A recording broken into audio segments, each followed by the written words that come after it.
Kepala Staf Komando Daerah Militer Brigjen TNI Haryanto menutup secara resmi pelaksanaan TMMD ke-120 di Kampung Aroa, Distrik Arimo. Dinas Kesehatan Bovendigul secara rutin melaksanakan program vaksinasi untuk mengantisipasi penyebaran polio di daerah ini.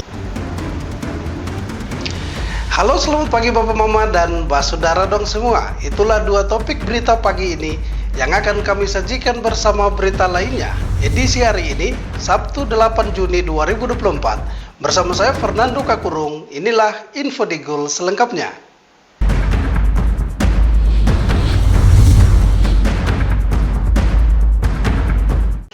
Bapak Mama, kita ke berita pertama.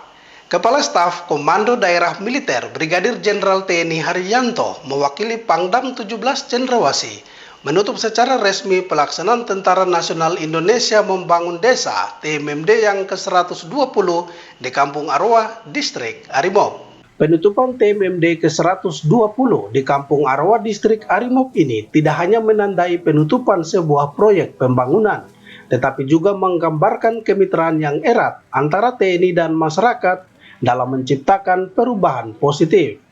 Hal ini disampaikan Kepala Staf Kodam 17 Cendrawasih Brigjen TNI Haryanto pada acara penutupan TMMD ke-120 di Kampung Aroa, Distrik Arimo. Menurutnya TMMD merupakan wujud kepedulian TNI terhadap kebutuhan masyarakat yang berada di perkampungan, wilayah terpencil dan terisolir dengan kondisi perekonomian maupun sarana prasarana yang relatif sangat terbatas. TMMD juga sebagai bentuk sinergitas antara TNI dengan pemerintah daerah dalam rangka meningkatkan taraf hidup dan kesejahteraan masyarakat. Kegiatan TMMD merupakan wujud kepedulian TNI terhadap kebutuhan masyarakat yang berada di perkampungan, di wilayah terpencil dan terisolir dengan kondisi perekonomian maupun sarana prasarana yang relatif sangat terbatas. TMMD juga sebagai bentuk sinergitas antara TNI dengan Pemda dalam rangka meningkatkan taraf hidup dan kesejahteraan masyarakat. Mewakili Pangdam 17 Cendrawasih, Brigjen TNI Haryanto menyampaikan ucapan terima kasih dan apresiasi kepada seluruh prajurit Satgas TMMD, Pemda Bovendigul, Kepala Distrik dan Kampung serta seluruh masyarakat yang terlibat memberikan sumbangsi pada pelaksanaan TMMD tersebut. Kasdam berharap melalui program TMMD ini membawa perubahan positif bagi masyarakat Kampung Aroa, baik dari segi infrastruktur maupun pembinaan sosial. Tim Liputan Digul TV, Dedi mengabarkan. Program TMMD ke-120 tahun ini dilaksanakan di dua wilayah berbeda di jajaran Kodam 17 Cendrawasih, yakni di Kodim 1701 Jayapura dan Kodim 1711 Bovendigul. Hal ini sebagai upaya TNI dalam memperkuat sinergi dengan masyarakat serta meningkatkan kesejahteraan di daerah-daerah pedalaman dan terpencil.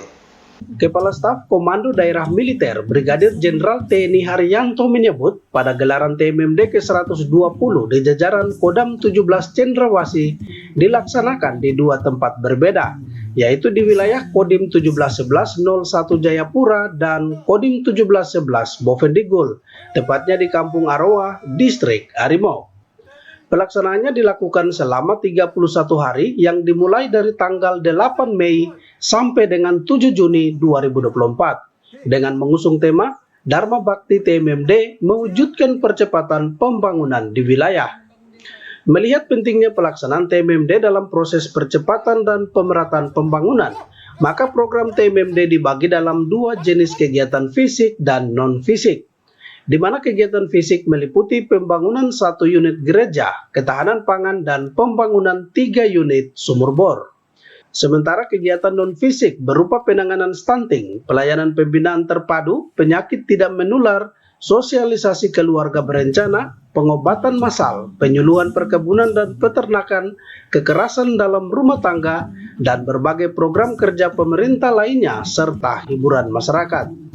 Dengan selesainya kegiatan TMMD ke-120, Brigjen Haryanto mengajak masyarakat Aroa untuk menjaga dan merawat hasil pembangunan fisik yang telah dikerjakan dan juga mengaplikasikan berbagai pengetahuan sosialisasi dalam kehidupan sehari-hari.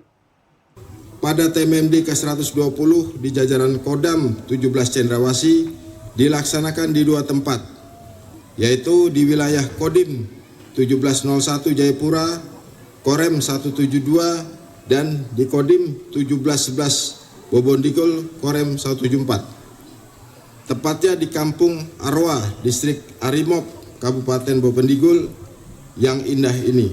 Dalam pelaksanaannya selama 31 hari, dimulai dari tanggal 8 Mei sampai dengan 7 Juni 2024 dengan mengusung tema Dharma Bakti TMMD mewujudkan percepatan pembangunan di wilayah. Tim Liputan Digul TV, Dedi mengabarkan. Bapak Mama dan Mbak Saudara dong semua, info Digul akan kembali sesaat lagi. Tetaplah bersama kami.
Perkembangan teknologi yang kian melesat mendorong pengguna internet dan media sosial di berbagai belahan penjuru dunia meningkat, tidak terkecuali dengan pengguna internet di Indonesia yang setiap tahun terus tumbuh secara signifikan. Keberadaan internet, terutama media sosial, telah memberikan banyak kemudahan dalam mendapatkan akses informasi, komunikasi, dan hiburan.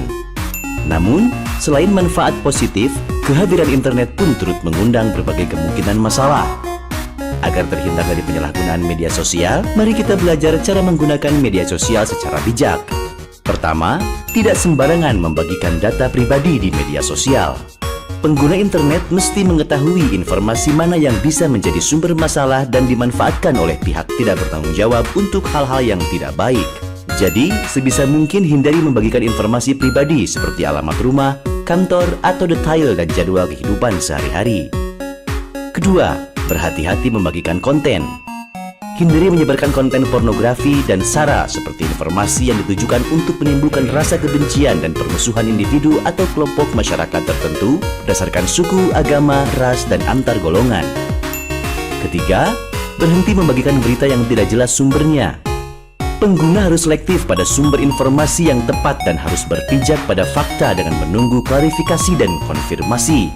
Tanpa ada kejelasan sumber data, bisa jadi informasi yang tersebar di media sosial tersebut merupakan berita bohong atau hoax yang dapat menimbulkan opini negatif sehingga merugikan banyak orang. Keempat, menggunakan etika dalam berkomunikasi di media sosial.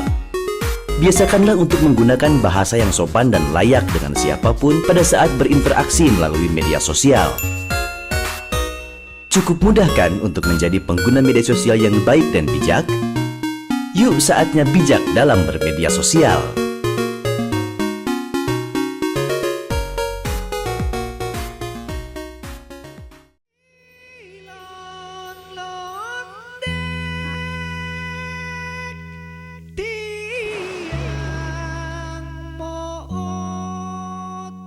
Aku tidak takut bermimpi. Karena mimpiku menghidupkan semangatku. Semangat menyambut masa depan Indonesia yang baru.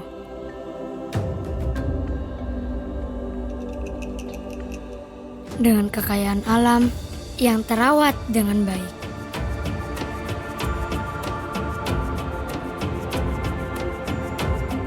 Dengan keagungan budaya dan tradisi yang menjadikanku generasi Indonesia yang lebih arif.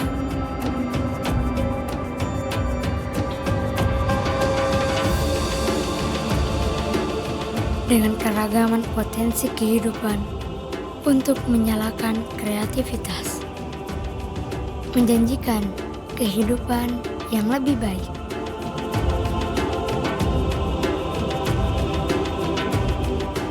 Aku adalah inspirasi bangsaku yang dibangun dengan kerja keras.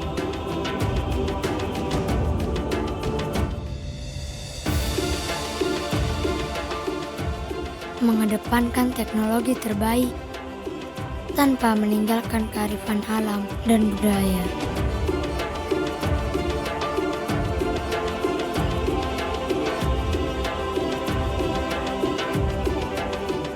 Aku kebanggaan bagi Indonesia, kebanggaan bagi dunia, karena aku Nusantara.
Terima kasih Pak Mama, kita kembali ke info selanjutnya. Dinas Kesehatan Bovendigul secara rutin melaksanakan program vaksinasi untuk mengantisipasi penyebaran polio di daerah ini. Pelaksanaan program vaksinasi polio dilakukan secara serentak dan intensif bagi anak-anak usia 0 sampai dengan 7 tahun. Upaya ini diambil sebagai bentuk pencegahan menyusul adanya kasus penyakit tersebut di beberapa daerah di wilayah Papua Selatan. Meskipun belum ada laporan kasus polio di Bovendigul pada tahun ini, namun Kepala Dinas Kesehatan Dr. Meli memastikan bahwa upaya pencegahan harus terus dilakukan. Menurutnya, walaupun presentase vaksinasi polio di Bovendigul belum mencapai target 100%, tetapi pihaknya terus berupaya melakukan vaksinasi sesuai dengan standar Kementerian Kesehatan. Diakui dalam program vaksinasi ini, kendala yang selalu dihadapi adalah sulitnya akses ke beberapa wilayah. Jadi untuk Kabupaten Bovendigul kita masih tetap berupaya sesuai dengan standar yang ditentukan dari Kementerian Kesehatan, tetapi karena jangkauan akses di kabupaten distrik kan jauh, tetapi dari Puskesmas tetap berupaya untuk kita tetap berusaha supaya target yang diberikan dari Kementerian Kesehatan gitu bisa kita penuhi. Respon positif dari masyarakat selama pelaksanaan vaksinasi polio menunjukkan tingginya kesadaran akan pentingnya kesehatan. Dr. Meli mengapresiasi kerjasama yang terjalin antara Dinas Kesehatan dan 20 puskesmas di seluruh Bovendigul. Di samping petugas puskesmas terus menjalin koordinasi dengan aparat kampung dan pemerintah distrik. Disadari tingkat vaksinasi belum mencapai target 100% karena adanya kendala akses ke beberapa wilayah. Namun upaya akan terus dilakukan untuk meningkatkan cakupan vaksinasi polio di seluruh wilayah Kabupaten Bovendigul untuk mencegah potensi penyebaran penyakit tersebut. Pesannya lebih baik mencegah daripada mengobati. Tim Liputan Digul TV, Dedi mengabarkan. Kepala Dinas Kesehatan Bovendigul, Dr. Meli Teresia Manopo menilai program Jaminan Kesehatan Nasional yang dijalankan BPJS Kesehatan memberikan kontribusi positif dalam memenuhi kebutuhan pelayanan kesehatan masyarakat. Kepala Dinas Kesehatan Kabupaten Bovendigul, Dr. Meili Teresia Manopo, menjelaskan tanpa program Jaminan Kesehatan Nasional, akses pelayanan kesehatan akan sulit dijangkau oleh sebagian besar masyarakat lantaran biaya medis yang sangat mahal. Pusat Kesehatan Masyarakat merupakan fasilitas kesehatan tingkat pertama sehingga BPJS Kesehatan Bovendigul memberikan dana kapitasi. Dana tersebut dialokasikan untuk mendukung operasional dan pemenuhan berbagai kebutuhan pelayanan. BPJS sangat membantu dalam meningkatkan pelayanan kesehatan dan kini masyarakat tidak perlu khawatir akan biaya berobat. Diperlukan edukasi yang lebih intensif kepada masyarakat tentang prosedur pelayanan di fasilitas kesehatan dengan menggunakan kartu JKN. Karena diakui hingga saat ini masih ada masyarakat yang langsung menuju rumah sakit umum saat membutuhkan perawatan. Padahal rumah sakit merupakan fasilitas kesehatan lanjutan sebelum puskesmas. Rumah sakit umum seharusnya menjadi pilihan terakhir setelah mengunjungi fasilitas kesehatan tingkat pertama. Iya, kalau untuk BPJS, semua masyarakat terbantukan. Paling tidak, semua yang datang berobat ke rumah sakit, karena BPJS itu kan kalau di puskesmas mereka sistem kapitasi, tetapi ketika mereka ke rumah sakit, mereka di rumah sakit itu sistem klaim. Artinya pasien datang ke rumah sakit, baru rumah sakit bisa mengklaim. Nah, sistem rujukan dari puskesmas ke rumah sakit itu sudah berjalan. Walaupun memang untuk merubah sistem ini akan agak sulit, tetapi pelan-pelan kita rubah. Karena gini, pasien tidak boleh datang ke rumah sakit kalau tidak gawat darurat. Kalau tidak gawat darurat, dia harus kontrol di poliklinik, dia harus bawa rujukan dari puskesmas. Nah, itu bisa terklaim oleh rumah sakit. Dan itu sudah mulai berjalan. Dan masyarakat sangat merasakan di mana masyarakat tidak mengeluarkan Rp1 pun ketika mereka menggunakan jasa BPJS untuk di rumah sakit. Edukasi intens kepada masyarakat harus lebih ditingkatkan karena masih banyak yang belum memahami tentang pentingnya mengunjungi fasilitas kesehatan tingkat pertama. Edukasi ini diharapkan dapat meningkatkan pemahaman masyarakat akan pentingnya akses ke layanan kesehatan tingkat pertama melalui puskesmas untuk memperoleh pelayanan yang tepat dan terjangkau. Tim Liputan Digul TV, Dedi mengabarkan. Bapak Mama dan Bapak Saudara dong semua, info Digul akan kembali sesaat lagi. Tetaplah bersama kami.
Perkembangan teknologi yang kian melesat mendorong pengguna internet dan media sosial di berbagai belahan penjuru dunia meningkat, tidak terkecuali dengan pengguna internet di Indonesia yang setiap tahun terus tumbuh secara signifikan. Keberadaan internet, terutama media sosial, telah memberikan banyak kemudahan dalam mendapatkan akses informasi, komunikasi, dan hiburan. Namun, selain manfaat positif, kehadiran internet pun turut mengundang berbagai kemungkinan masalah. Agar terhindar dari penyalahgunaan media sosial, mari kita belajar cara menggunakan media sosial secara bijak. Pertama, tidak sembarangan membagikan data pribadi di media sosial. Pengguna internet mesti mengetahui informasi mana yang bisa menjadi sumber masalah dan dimanfaatkan oleh pihak tidak bertanggung jawab untuk hal-hal yang tidak baik. Jadi, sebisa mungkin hindari membagikan informasi pribadi seperti alamat rumah, kantor, atau detail dan jadwal kehidupan sehari-hari. Kedua, berhati-hati membagikan konten. Hindari menyebarkan konten pornografi dan sara seperti informasi yang ditujukan untuk menimbulkan rasa kebencian dan permusuhan individu atau kelompok masyarakat tertentu berdasarkan suku, agama, ras, dan antar golongan. Ketiga, berhenti membagikan berita yang tidak jelas sumbernya. Pengguna harus selektif pada sumber informasi yang tepat dan harus berpijak pada fakta dengan menunggu klarifikasi dan konfirmasi. Tanpa ada kejelasan sumber data, bisa jadi informasi yang tersebar di media sosial tersebut merupakan berita bohong atau hoax yang dapat menimbulkan opini negatif sehingga merugikan banyak orang. Keempat, menggunakan etika dalam berkomunikasi di media sosial. Biasakanlah untuk menggunakan bahasa yang sopan dan layak dengan siapapun pada saat berinteraksi melalui media sosial. Cukup mudah kan untuk menjadi pengguna media sosial yang baik dan bijak? Yuk saatnya bijak dalam bermedia sosial.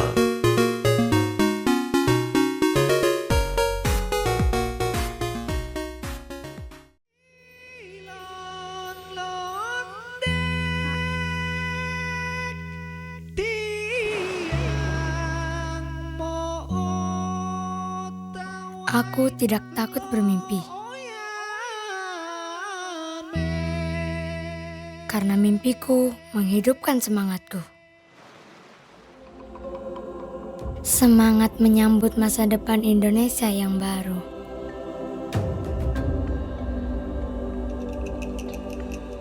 Dengan kekayaan alam yang terawat dengan baik.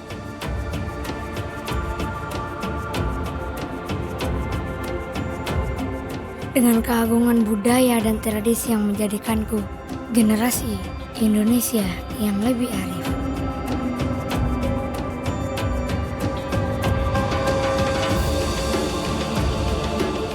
Dengan keragaman potensi kehidupan untuk menyalakan kreativitas. Menjanjikan kehidupan yang lebih baik.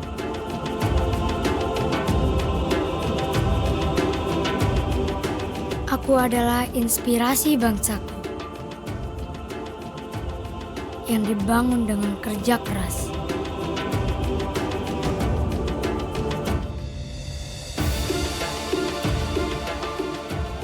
Mengedepankan teknologi terbaik tanpa meninggalkan kearifan alam dan budaya.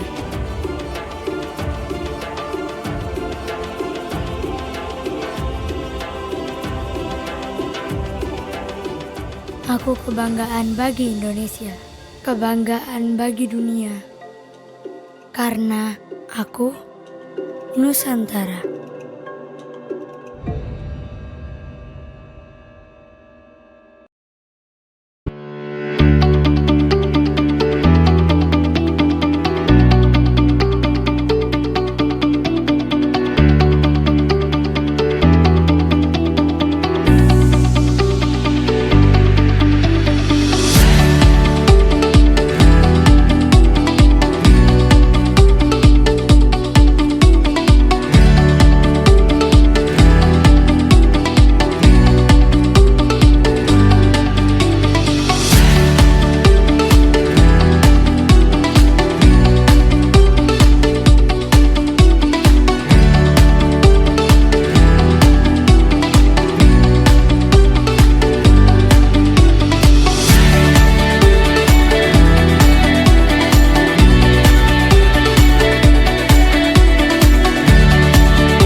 Terima kasih Bapak Mama, kita kembali ke info selanjutnya, masih terkait kesehatan.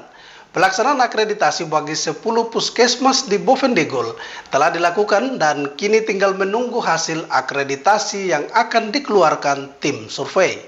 Diharapkan 10 puskesmas ini bisa lulus dengan predikat yang memuaskan. Pelaksanaan akreditasi bagi 10 puskesmas ini akan melengkapi 20 fasilitas kesehatan masyarakat di Kabupaten Bovendigul yang telah diakreditasi sebelumnya. Adapun 10 fasilitas kesehatan yang telah menjalani penilaian, diantaranya UPTD Puskesmas Arimob, Iniandit, Ampat-Kui, Sesno, Subur, Manggelum, Ujung Kia, Kombay, Yani Rumah, dan Puskesmas Kou, serta Rumah Sakit Bergerak Mindip Tanah. Kepala Dinas Kesehatan Bovendigul, Dr. Meli Teresia Manopo mengatakan akreditasi puskesmas sudah selesai dilakukan dan semuanya berjalan dengan baik. Kini tinggal menunggu hasil yang akan dikeluarkan tim surveyor. Harapannya semua fasilitas kesehatan ini bisa lulus dengan predikat yang baik. Diakui Dr. Meli dalam pelaksanaan akreditasi terakhir di Puskesmas Kombai, tim survei dan tenaga medis mengalami tantangan berat akibat kondisi alam. Dalam hal ini surutnya air yang menyulitkan transportasi sungai untuk melintas ke distrik Kombai. Akreditasi puskesmas sudah selesai untuk 10 puskesmas dan semuanya berjalan dengan baik. Walaupun memang ada ya susah dukanya, apalagi waktu puskesmas terjauh terkait dengan puskesmas Kombai. Mereka sampai dengan narasumbernya atau surveyornya itu ikut dorong speed karena lokasinya yang sangat sulit. Tetapi bisa berhasil untuk akreditasi, semuanya sudah berhasil. Tinggal kita melihat feedback balik dari surveyor, kita lulus dengan predikat apa. Dr. Meli juga mengungkapkan pelaksanaan akreditasi seluruh puskesmas di Bovendigul tidak semudah membalik telapak tangan karena memiliki tingkat kesulitan masing-masing, terutama bagi fasilitas kesehatan terjauh seperti Puskesmas Kombai. Meski demikian, secara keseluruhan pelaksanaan akreditasi berjalan dengan lancar dan sesuai dengan standar operasional prosedur. Kini tinggal menunggu hasil akreditasi dalam rentan waktu 2 minggu hingga 1 bulan sejak dilakukannya survei terakhir. Tim Liputan Digul TV, Dedi mengabarkan. Bapak Mama dan Pak Saudara dong semua, dengan berakhirnya informasi tadi sekaligus mengakhiri perjumpaan kita dalam Info Digul pagi ini. Terima kasih atas kebersamaan Bapak Mama dong semua dan terimalah salam persaudaraan kita. Nup bagen gup bagenep, gup bagenep nup bagen. Saya ada karena kamu ada karena saya ada. Saya Fernando Kakurung mewakili seluruh kerabat redaksi yang bertugas. Mohon pamit undur diri. Selamat pagi dan sampai jumpa.